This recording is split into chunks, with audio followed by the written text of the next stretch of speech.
Eu escolhi um texto da Bíblia Sagrada que mais fala sobre a ressurreição. Se você trouxe a sua Bíblia, primeira carta de Paulo aos Coríntios, capítulo 15. Se você quer saber sobre a ressurreição de Jesus, e sobre ressurreição nossa também, é 1 Coríntios 15.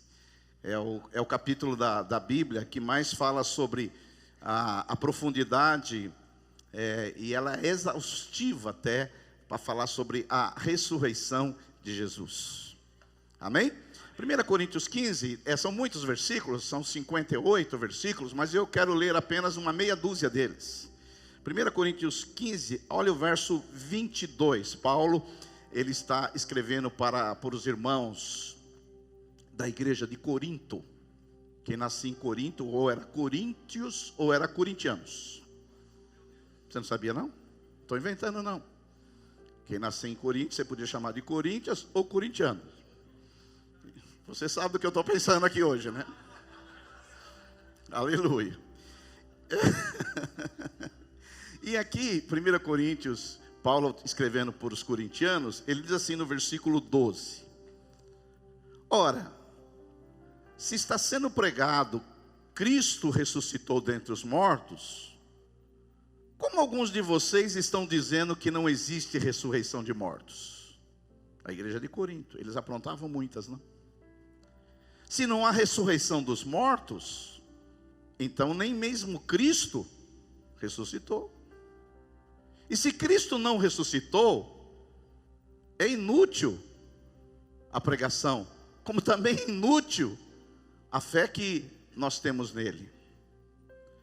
Mais que isso, seremos considerados testemunhas de Deus, pois contra ele testemunhamos que ressuscitou Cristo dos mortos.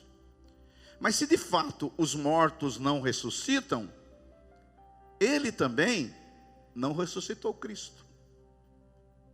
Pois se os mortos não ressuscitam, nem mesmo Cristo ressuscitou. E se Cristo não ressuscitou, inútil é a fé que vocês têm, e ainda vocês estão nos seus pecados. Olha só, neste caso também, os que dormiram em Cristo estão o que, irmãos? Perdidos.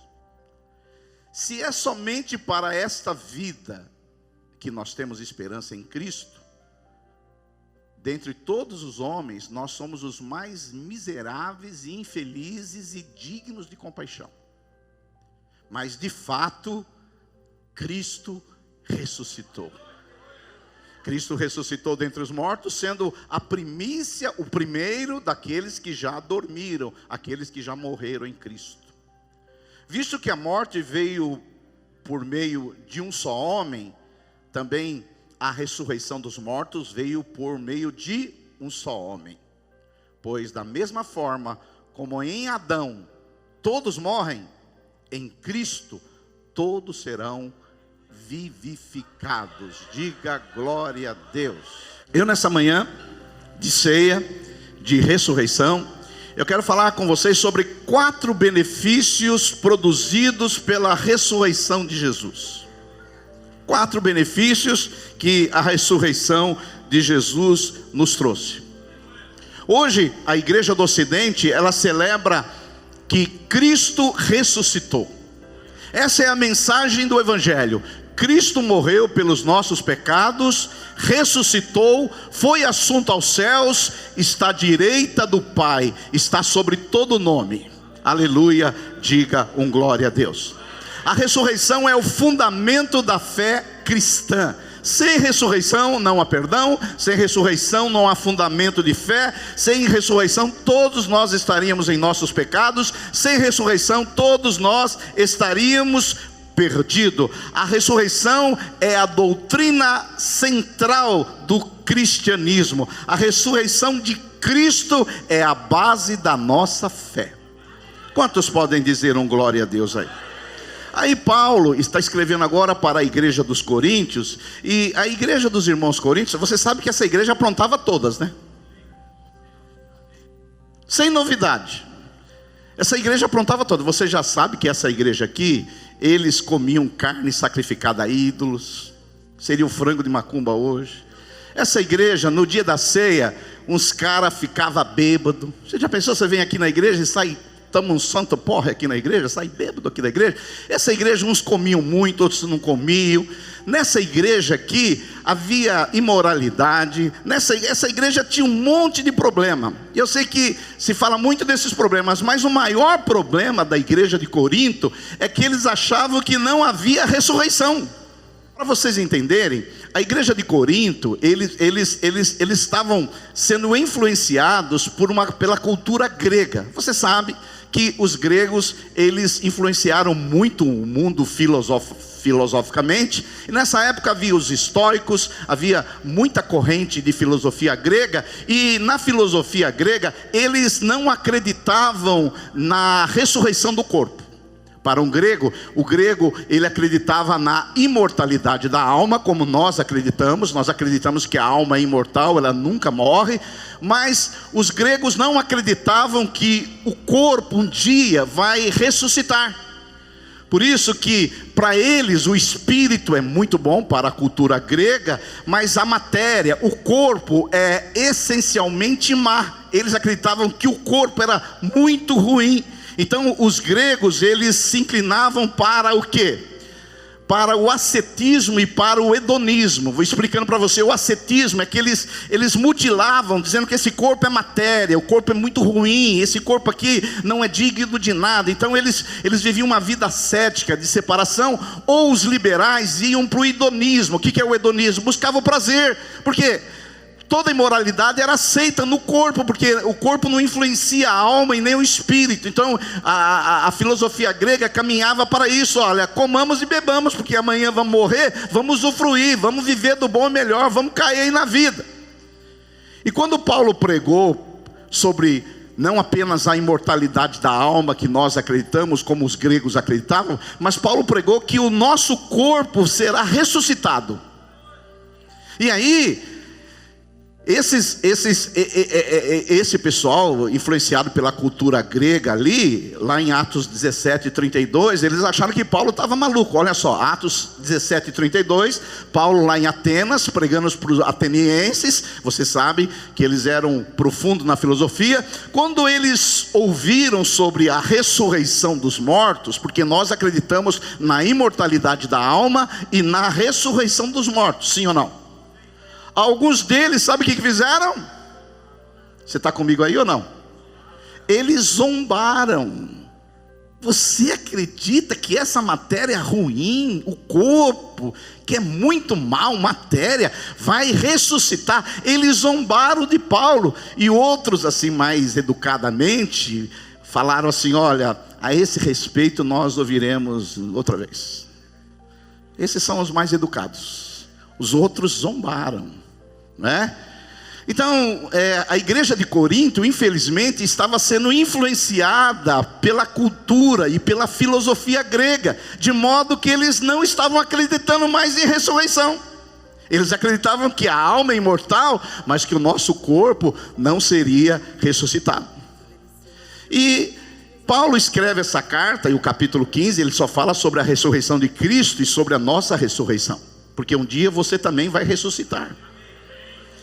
E Paulo, eu poderia aqui enumerar muitos benefícios, mas por causa de outras coisas que nós vamos fazer aqui no culto, eu separei apenas 4 benefícios que são decorrentes da ressurreição de Jesus. O primeiro benefício é que a ressurreição de Cristo fez com que todos os nossos pecados fossem perdoados. Quantos podem dar um glória a Deus? Olha só, 1 Coríntios 15, verso 3. Paulo diz assim, olha só comigo: pois os que primeiramente lhe transmiti foi o que recebi. E o que ele recebeu? Em Cristo morreu pelos nossos pecados segundo as Escrituras. Ele foi sepultado e ressuscitou no terceiro dia segundo as Escrituras. O primeiro benefício que a morte e a ressurreição de Cristo trouxe é que todos os nossos pecados na cruz do Calvário foram perdoados. Não é maravilhoso saber que todos os nossos pecados foram perdoados? Os pecados do passado, os pecados do presente e os pecados do futuro, até aquilo que você não pecou ainda, que você vai pecar, já foi perdoado. Então essa é a síntese do Evangelho. Se a gente pudesse resumir o Evangelho em 3 frases, seria assim: Cristo morreu pelos nossos pecados, foi sepultado, mas Ele ressuscitou dentre os mortos, segundo as Escrituras. Diga aí glória a Deus. Isso é maravilhoso, porque se você tivesse só um pecado, você estava condenado. Se você tivesse só um pecado diante de Deus, você não poderia entrar no céu, porque o único que cometeu um pecado lá no céu, ele foi expulso do céu, porque no céu não tem nenhum pecado. Se você só tiver um pecado, você não entra no céu. Mas a Bíblia Sagrada, ela diz que Cristo morreu por todos os nossos pecados. Lá em Romanos capítulo 4, verso 25, Paulo vai dizer assim: Ele foi entregue à morte por nossos pecados e ressuscitou para a nossa justificação.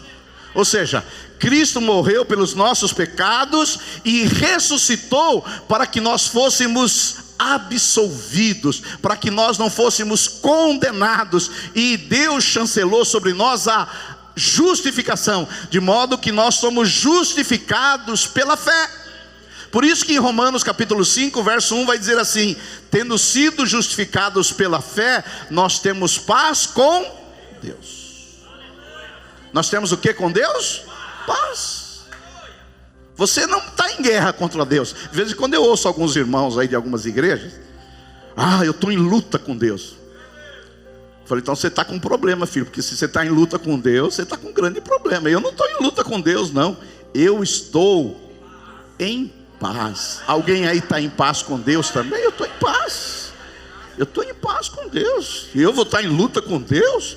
Posso estar em luta com a minha mulher, com luta com os pastores, luta aí com os irmãos, mas com Deus não. Com Deus eu estou em paz. Paulo diz assim, que nós estamos em paz com Deus. E quando você está em paz com Deus, você também tem a paz de Deus. Jesus diz assim: a minha paz vos dou. E quando você está em paz com Deus e tem a paz de Deus, você vive em paz com os irmãos. Você sabe que esses irmãos perturbados, aqui tem um pouquinho, tem os irmãos perturbados. Esses irmãos perturbados não é endemoniados. Se é irmão, não é endemoniado, é perturbados. Eles não têm paz com Deus, e eles querem tirar a sua paz. Eu mesmo, quando eu estou jogando bola, eu vejo um cara perturbado, eu falo assim: você está bem? Porque cara que quer tirar a paz dos outros é que não está bem. Mas eu quero dizer para você, Deus não está em guerra com você. Se você nasceu de novo, você foi redimido, os seus pecados foram perdoados, você foi justificado diante de Deus, não há dívida nenhuma. Jesus na cruz do Calvário pagou todos os nossos pecados, passados, presentes e futuros, de maneira que agora nós não estamos mais em luta com Deus, nós estamos em paz. Paz. Pastor, e quando eu peco? Quando você peca, você não corre dele, você corre para ele, que ele vai perdoar todos os seus pecados.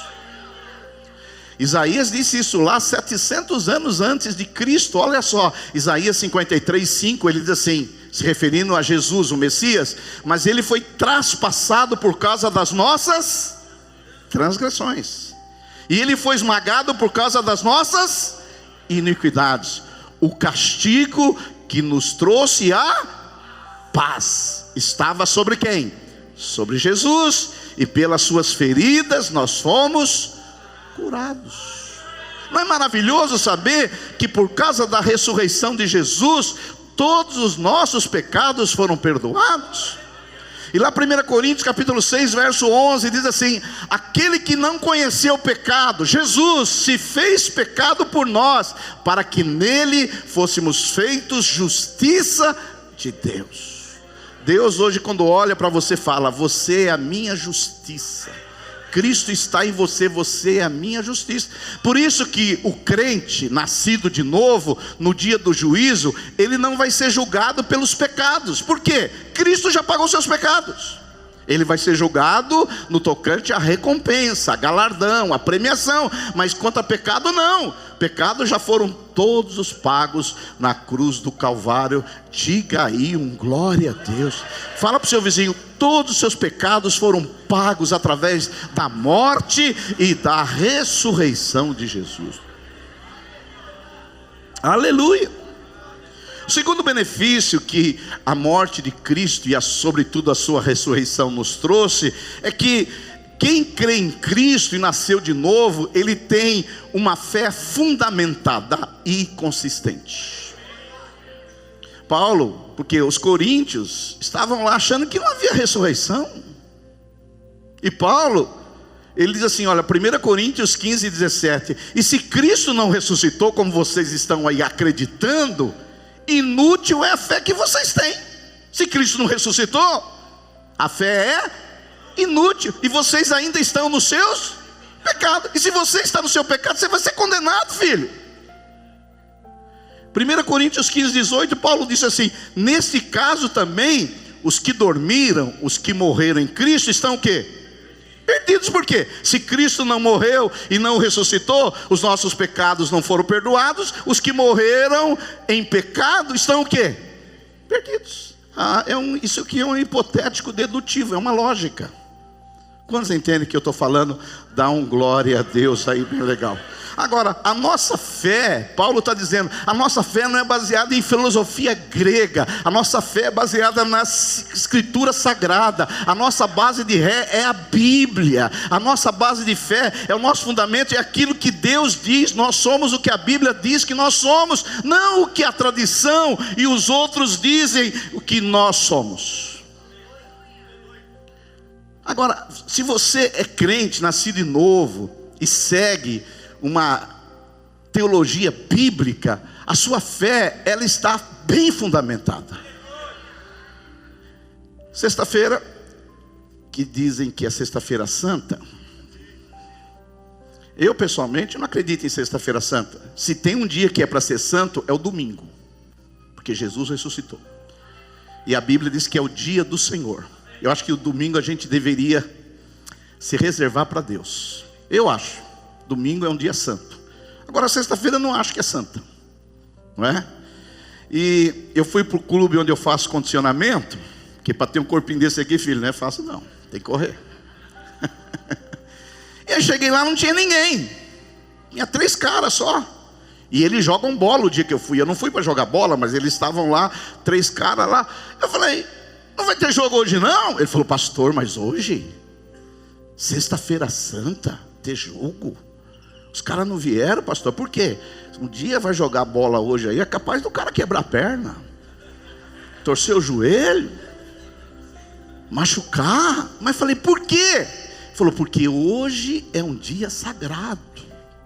Falei: ó, com todo respeito, mas esses que vocês estão falando que não vieram, é aqueles que traem a mulher, aqueles que vivem bebendo cachaça o dia inteiro, aqueles que vivem falando de palavrão e pornografia o tempo todo, é esses aí? Ele falou: é esses mesmo. Eu falei: quer dizer, eu vivo uma vida torta a vida inteira, mas tem um dia eu não venho jogar bola porque é um dia santo. E aí, cheguei à noite em casa, falei isso para minha mulher. Ela falou: você vai querer comer o que hoje? Eu falei: o que tem? Ela falou: tem bife, sexta-feira santa. Quando eu era pequeno, minha mãe não deixava passar nem manteiga no pão, filho. Sério? Alguém aqui é dessa época que não podia nem passar manteiga no pão? Tá vendo? Minha mãe: não, isso aqui é seríssimo, seríssimo, não passa.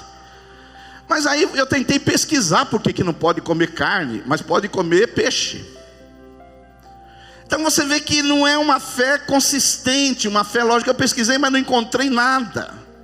Agora eu quero dizer para você, você que nasceu de novo, que tem embasamento bíblico, a sua fé após a morte de Cristo, você não crê em qualquer coisa, você crê na Bíblia Sagrada, em algo que está fundamentado na Bíblia Sagrada.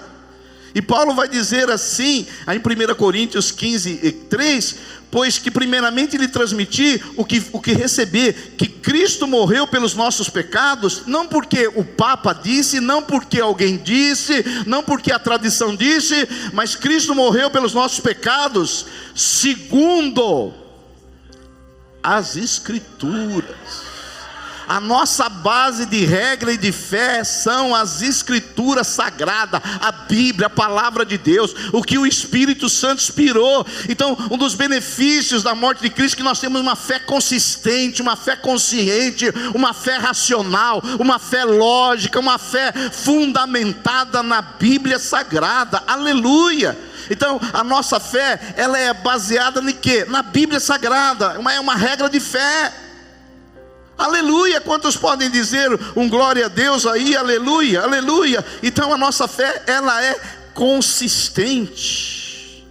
Hoje nós estamos celebrando a ressurreição de Jesus, mas não porque alguém disse. E nós temos provas irrefutáveis que Jesus vive e que Ele ressuscitou. E Paulo, ele nos dá pelo menos 3 provas que Cristo ressuscitou. Primeira prova, essa que nós acabamos de ler, que Cristo morreu pelos nossos pecados, ressuscitou, baseado nas Escrituras. O versículo 4 diz assim: foi sepultado, ressuscitou no 3º dia, segundo as Escrituras. Isso aqui não é o que o Papa falou, não é o que a tradição diz, é o que a Bíblia profetizou desde o Gênesis até o Apocalipse, que Ele morreu, que Ele ressuscitou, ao 3º dia está à direita do Pai, baseado aonde? Nas Escrituras. Aleluia! Essa é a primeira prova que Cristo ressuscitou, por isso que a nossa fé, ela é fundamentada. A segunda prova, olha aqui que Paulo diz em 1 Coríntios 15:5. E Jesus, depois que ressuscitou, Ele apareceu a Pedro, e depois aos 12 discípulos. Olha o verso 6. Depois disso apareceu a mais de 500 irmãos de uma só vez, a maioria dos quais ainda vive, embora alguns já tenham morrido, adormecido. Ou seja, Paulo está dizendo, Cristo apareceu para os discípulos, depois apareceu para mais de 500 pessoas. Fala, pastor, mas e essas 500 pessoas? Filho, se Paulo tivesse mentindo, essas 500 pessoas se levantariam e diriam assim: é mentira, mas ninguém disse nada. E por que não disseram nada? Porque o que ele disse era verdade. Eles viram Cristo ressurreto. Então, a primeira prova que Cristo ressuscitou é porque a Bíblia diz que Ele iria ressuscitar, e a Bíblia diz que Ele ressuscitou. A segunda prova é que Ele apareceu para os discípulos, Ele apareceu para mais de 500 irmãos, e Paulo vai dizer, olha, depois Ele apareceu para mim também. A terceira prova que a nossa fé é inconsistente, e é um benefício que a morte de Cristo trouxe, é as provas existenciais e emocionais. Quais, pastor? Você sabe que os discípulos, até antes da morte de Cristo, eles viviam acovardados, amedrontados, tímidos. Pedro negou Jesus. Os discípulos largaram Jesus sozinho. Mas depois que Cristo ressuscitou, esses homens foram tomados de uma valentia, de uma coragem, que eles deram a própria vida por Cristo. Por que eles iriam dar uma vida por uma mentira? Por que eles seriam jogados aos leões, às arenas, seriam crucificados, seriam queimados por causa de uma mentira? Não, tiveram uma mudança completa na vida deles. Há uma prova existencial e emocional que Cristo ressuscitou. E não está aqui, mas eu quero dar outra prova, a quarta prova que Cristo ressuscitou, que Ele mudou a sua vida. O poder da ressurreição veio sobre a sua vida. O poder do Cristo ressurreto está sobre você, e você é uma testemunha que Cristo vive. Aleluia, quantos podem dar um glória a Deus por isso? Por isso fala para o seu irmão, Cristo vive, e a nossa fé está bem fundamentada. Oh, aleluia.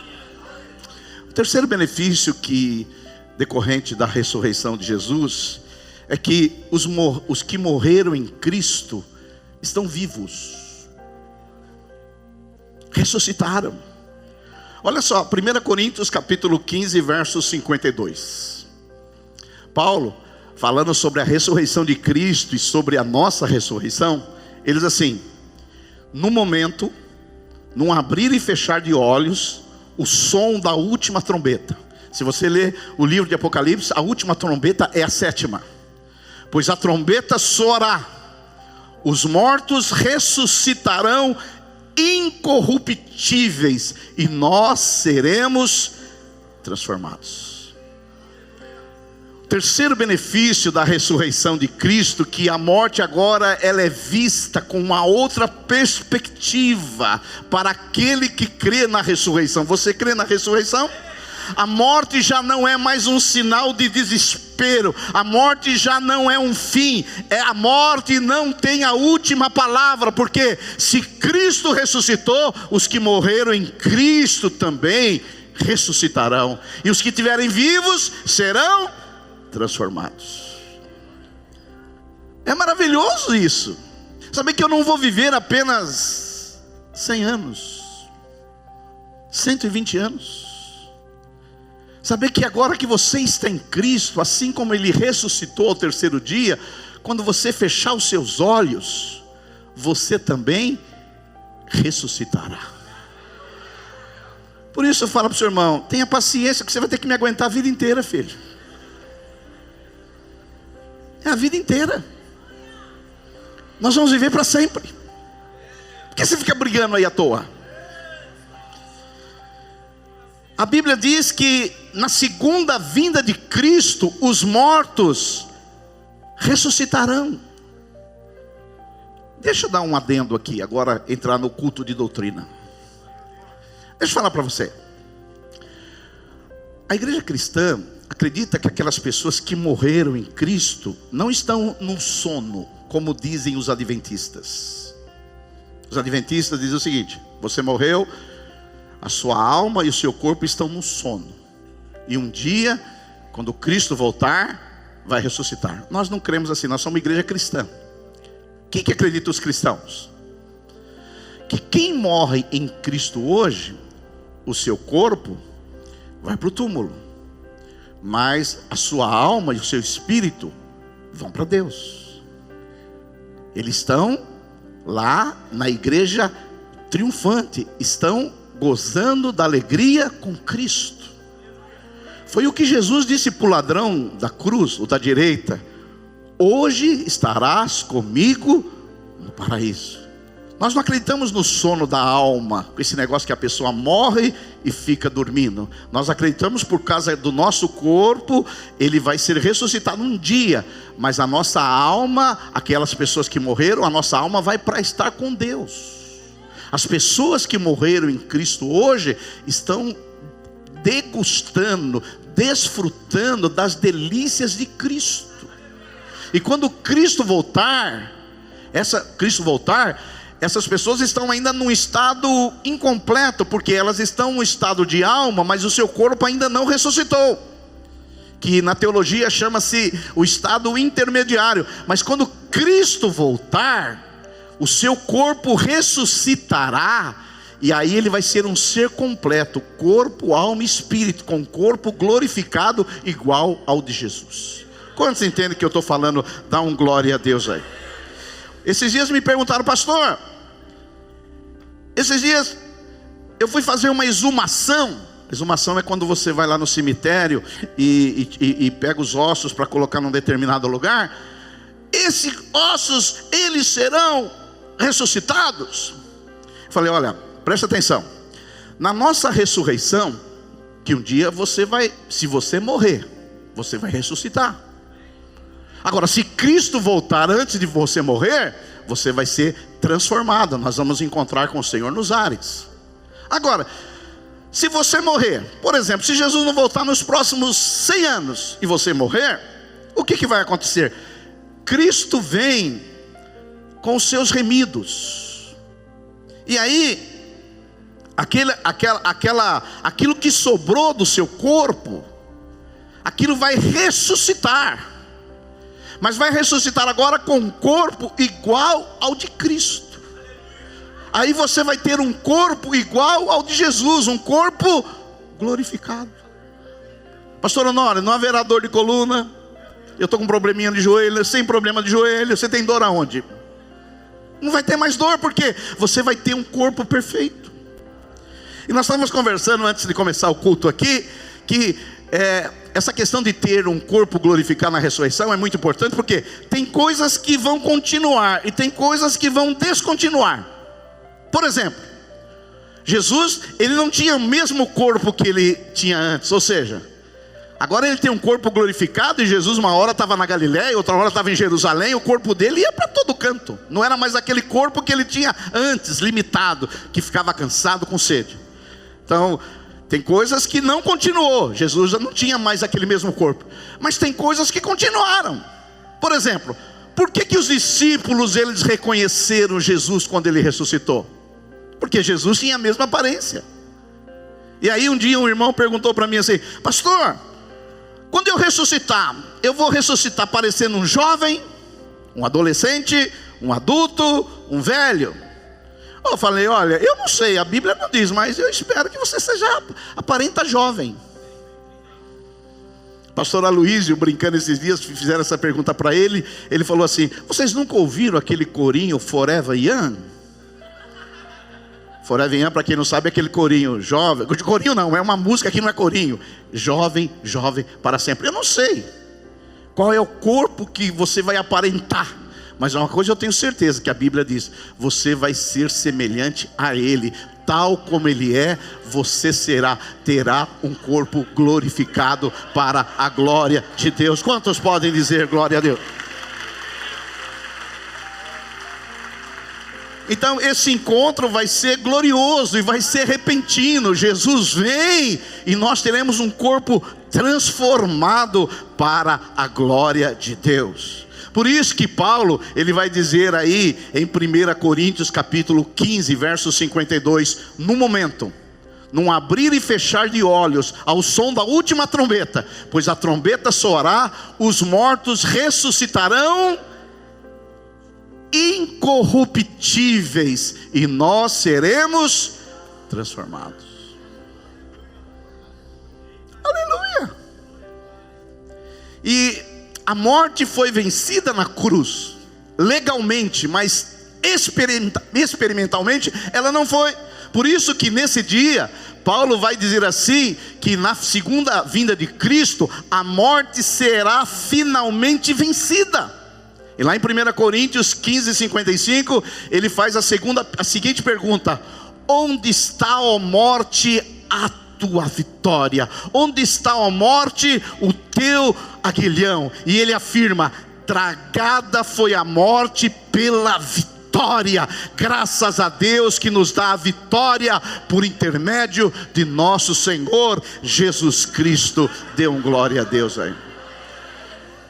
Eu sei que quando a gente fala de ressurreição, muitas pessoas não ficam muito empolgadas, mas você deveria ficar empolgado, porque a nossa vida não é simplesmente a esperança nesse lugar. Paulo diz que se a nossa esperança está somente nessa vida, nós somos os mais infelizes, os mais miseráveis, as pessoas mais dignas de compaixão, porque a nossa esperança está na vinda de Jesus Cristo. Se a ressurreição é o fundamento da nossa fé, a vinda de Cristo é a maior esperança da igreja. Oh, aleluia! Quantos podem dar um glória a Deus aí? Nós vamos viver para sempre, juntamente com Cristo. Não é maravilhoso? Ao som da sétima trombeta, e Jesus vem com os anjos, Ele vem ali com os remidos, os que estiverem vivos serão transformados, os mortos ressuscitarão primeiro, e a grande festa, que será o dia mais glorioso da terra. Oh, aleluia, glória. E você está reclamando do seu joelho, filho? Está reclamando da sua coluna, do seu nervo ciático? Aguenta mais um pouquinho aí. Seja fiel até o fim, e o Senhor vai te dar a coroa da vida. É maravilhoso, irmão. Se você pensar sobre a ressurreição, é maravilhoso. Isso é um novo paradigma. E a igreja dos Coríntios, eles achavam que não havia ressurreição. Uns malucos. Eles não acreditavam que é ressurreição. E Paulo vai falar: filhos, se vocês não acreditam que há ressurreição, Cristo não ressuscitou. E se Cristo não ressuscitou, a fé de vocês é vã, é inútil. Vocês estão se reunindo à toa. Mas Paulo termina dizendo: de fato, Cristo ressuscitou. Quantos podem dizer um glória a Deus? Eu fico empolgado porque nós vamos participar agora de um memorial, relembrar a morte de Jesus até que Ele venha. Quando você participa da ceia, você está relembrando a morte dele, mas você está esperando que Ele venha. E Ele virá. E Ele virá sentado num cavalo branco, e na sua coxa está escrito: Rei dos Reis e Senhor dos Senhores. Aleluia, não é maravilhoso? Por isso fala para o seu irmão: tolera eu aí que eu vou viver muito. Vou viver muito. Provavelmente eu vou morrer primeiro que a maioria de vocês aqui, pela minha idade. Mas estou aí na academia. Pela minha idade, naturalmente eu vou morrer antes. Espero que você vá no meu velório. Amém? Obrigado. Agora, se você estiver lá no meu velório, quando falar assim, que tem gente que fala assim: ah, eu perdi meu pai. Mas perdeu? Eu perdi minha mãe. Perdeu? É perdido ele? Não, o crente não usa a expressão perdeu. Não é? Quando morre alguém, você fala: não, ele está com Cristo. Então quando você for lá no meu velório, daqui uns 50 anos, quando falar lá: o pastor Silvio morreu, você fala: ele não está aí não. O pastor Silvio ressuscitou, está com Jesus. Meu fim não é um túmulo, meu fim é estar ao lado de Cristo, junto com Ele para sempre. Essa é a mensagem da ressurreição. Você pode achar que é arrogância, mas essa é a mensagem da ressurreição: que Cristo morreu pelos nossos pecados, segundo as Escrituras, ressuscitou no terceiro dia, está à direita de Deus, e Ele é as primícias daqueles que morreram. Ele é o primeiro que morreu e ressuscitou, e nós seguiremos as primícias. Quantos entendem aí? Digam glória a Deus. Aleluia. Agora, é capaz também que eu vou fazer o velório de muitos de vocês. Ninguém disse amém. Ninguém disse amém. Mas estará com muita alegria lá no seu velório, dizendo: ele não está aí, ela não está aqui, ressuscitou, está com Cristo, aguardando a ressurreição do corpo. Diga aí um glória a Deus. É maravilhoso, irmãos. A doutrina da ressurreição é uma coisa maravilhosa. Esse é o fundamento da fé cristã. Porque se a sua esperança em Cristo é só nessa vidinha aqui, você é um miserável. Não é o que eu estou dizendo, não, é a Bíblia. Se a nossa esperança em Cristo é só nisso aqui, nós somos os mais infelizes de todos os homens. E tem religião hoje que só prega as coisas daqui. É prosperidade, é casa, é carro, é só daqui. E Paulo diz que esses são os mais miseráveis de todos os homens. As igrejas que só pregam prosperidade são as mais miseráveis de todas as igrejas. Foi duro essa, né? Vamos agora encerrar, que nós vamos participar daquilo que Jesus mandou a gente participar, da ceia, até que Ele venha. E Ele voltará buscar uma igreja gloriosa, sem mácula, sem ruga e sem defeito.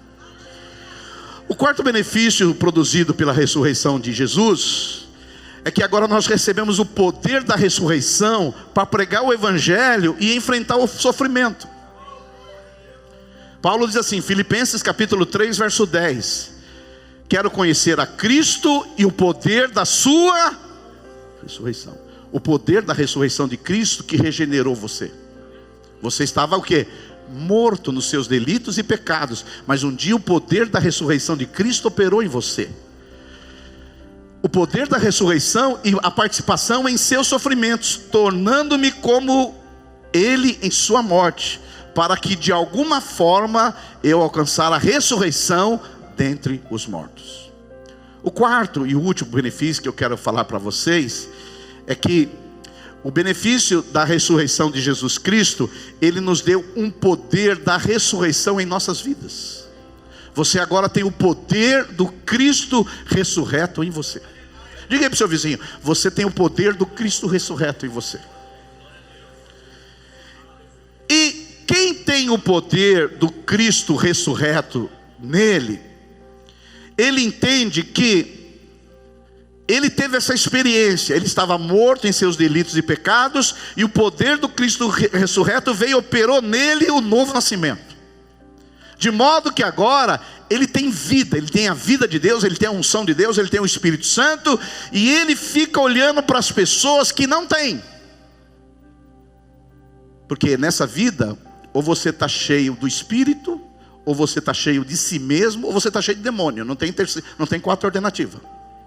Ou você está cheio do Espírito, ou você está cheio de si mesmo, ou você está cheio de demônios. E nós agora, com o poder do Cristo ressurreto, crendo que Jesus perdoou todos os nossos pecados, segundo as Escrituras, qual que é o nosso coração? O nosso coração agora qual é? É ir àqueles que não têm Cristo e falar que se eles não aceitarem Jesus, eles estão perdidos. Você quer saber se uma pessoa acredita em ressurreição?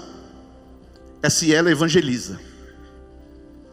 Se uma pessoa não evangeliza ninguém, é porque ela não acredita em ressurreição. Ela acredita que todo mundo vai morrer e vai para o mesmo lugar. Entendeu? Agora, se você acredita que uma pessoa sem Cristo, ela está penalizada para sempre no inferno, e que ela vai ressuscitar, será julgada e será lançada no lago de fogo, você evangeliza. Paulo está dizendo que uma das implicações que leva uma pessoa que crê no poder da ressurreição, que experimentou o poder da ressurreição, vai fazê-lo o quê? Levar outros a Jesus. Por isso que ele diz assim em 1 Coríntios 15, 58. Portanto, meus amados irmãos, ele encerra o capítulo 15 dizendo isso: mantenham-se firmes, e que nada os abale. Seja sempre dedicados à obra do Senhor, pois vocês sabem que no Senhor o trabalho de vocês não será inútil.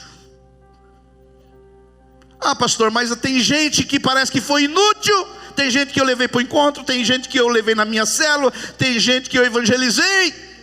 A palavra de Deus não volta vazia. Se você pregou o evangelho, algum efeito a palavra de Deus vai ter. Quem crê no poder da ressurreição, ele está disposto a pagar um preço para que outras pessoas venham a Jesus. E Paulo diz assim, olha só, esses são os últimos versículos que eu vou ler. Aquele que estava mesmo, primeiro, o seguinte. Paulo vai dizer assim, olha, 1 Coríntios 15, 30, presta atenção. E por que também nós nos expomos a perigos a toda hora? Dia após dia morro. Eu vos protesto, irmãos, pela glória que tenho em vós, outros em Cristo Jesus nosso Senhor, se como homem, para evangelizar as pessoas, lutei em Éfeso com feras, que me aproveita disso? Se os mortos não ressuscitam, comamos e bebamos, que amanhã morreremos. Paulo está dizendo assim, espera aí, esse poder da ressurreição que está em mim, me leva a uma proatividade de evangelizar, e de, se for preciso, até me expor por isso. E Paulo está dizendo assim, porque eu creio no poder da ressurreição de Cristo, eu lutei com feras. Eu tive que enfrentar gente ruim, sangue ruim, eu tive que enfrentar um monte de coisa ruim. Por quê?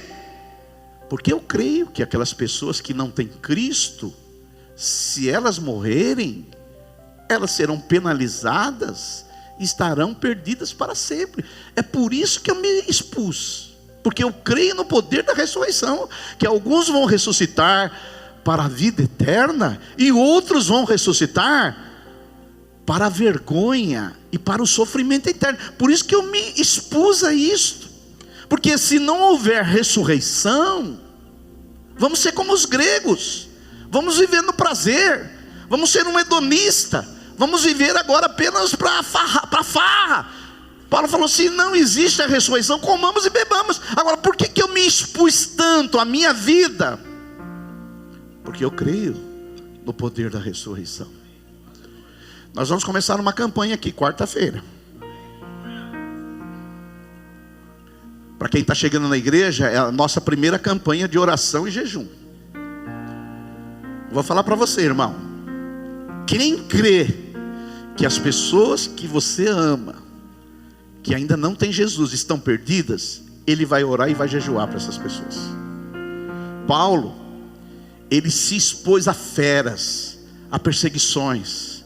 Ele foi até decapitado, por quê? Porque ele acreditava que ele precisava evangelizar aquelas pessoas. Ele precisava pregar o evangelho, porque o evangelho é aquilo que faz com que as pessoas sejam perdoadas e agora vivam eternamente. Nós como igreja, nós vamos começar essa campanha quarta-feira. Nós vamos ter aí, durante 21 dias, estaremos orando e jejuando pelos nossos entes queridos, pelas pessoas que nós amamos, que estão perdidas, que estão caminhando a passos largos para o inferno. Porque quem crê no poder da ressurreição, ele fala do amor de Deus, ele fala do perdão de Deus. Às vezes, meus irmãos, nós somos uma igreja, nós somos uma noiva apaixonada pelo Senhor. Às vezes, como igreja, nós somos uma família, e somos bem-vindos à família. Mas às vezes, como igreja, a Bíblia apresenta que nós somos um exército. E quarta-feira, o exército foi convocado para vir. Não é um convite. O capitão não diz: olha, se você puder, venha. Se não tiver aula hoje, venha. Se não tiver passando um filme que você gosta, venha. Não, é uma convocação. Quarta-feira nós vamos orar. Na quinta começa o jejum. Vamos orar por essas pessoas. Para quê? Para que o poder da ressurreição de Cristo venha operar neles que estão mortos nos seus delitos e pecados, para que a vida de Deus possa entrar na vida deles, e eles deixarem de ser filhos da ira e se tornarem filhos do nosso Deus. Quero fazer essa convocação para você. Nós somos a comunidade da ressurreição. Nós somos a comunidade do Cristo vivo. Nós somos a comunidade daqueles que pregam que quem não acertar Cristo será penalizado pelo lago de fogo. E o Espírito Santo precisa da nossa voz para orar. O Espírito Santo vai convencer essas pessoas do pecado, da justiça e do juízo. As cadeias que estão prendendo essas pessoas serão quebradas em nome de Jesus. E declaramos que nós e a nossa família serviremos ao Senhor para a glória de Deus.